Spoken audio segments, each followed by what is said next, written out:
Okay, so we're going to do a quick video on jacking the front of our GMC up. There are some questions around this. It comes up fairly often. There is apparently a really important reason to jack the front of the GMC carefully, because from lots of things I've seen, if you jack one side up and block it and then jack the other side up and block it, then in that time that the difference that the sides are, one side is higher than the other, you can apparently get cracks in the windshield. And so it's really important to jack from the middle front and lift the whole front of the coach first.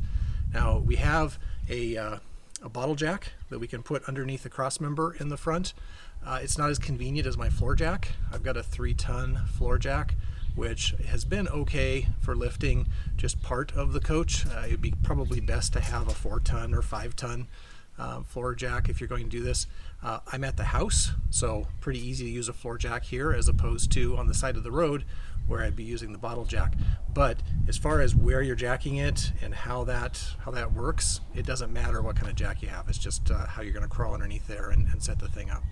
So I'll be using the floor jack, but I'll be jacking from the same place essentially in the center, underneath the engine, underneath a cross member there.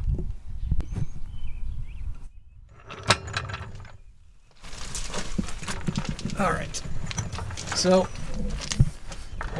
there are a couple of holes in this cross member to give you an idea of where the center is, and I'm just lining it up there, making sure that I've got a good kind of center in the pad of my floor jack, and then just basically go at it.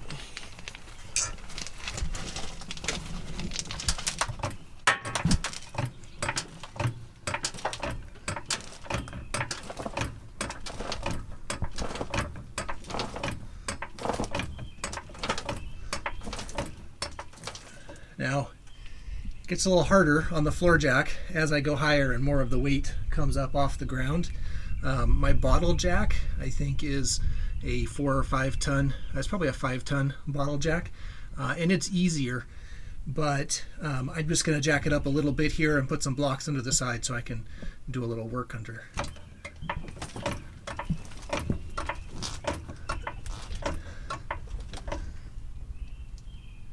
All right, time to go put the blocks in. Okay, so I mentioned as I was jacking it up that I was going to put some blocks under it. Just to be clear, I already had wheel chocks under the rear tire, in front and back of the rear tires. Because this is front wheel drive, just want to make sure if we're lifting the front end that it's not going to roll or move or anything. And so having wheel chocks down is good. And then I also put in this cribbing, or what I call blocking, underneath the frame. And I always want to do this anytime I'm going to go underneath the coach at all. The front end maybe is not quite as dangerous because there's a little bit of clearance there. The back end is particularly scary because if for some reason an airline or an airbag or something like that goes, it can basically go right down on the ground. So anytime I'm going underneath, I want to set up some cribbing like this. I think these 4x4s are pretty sturdy.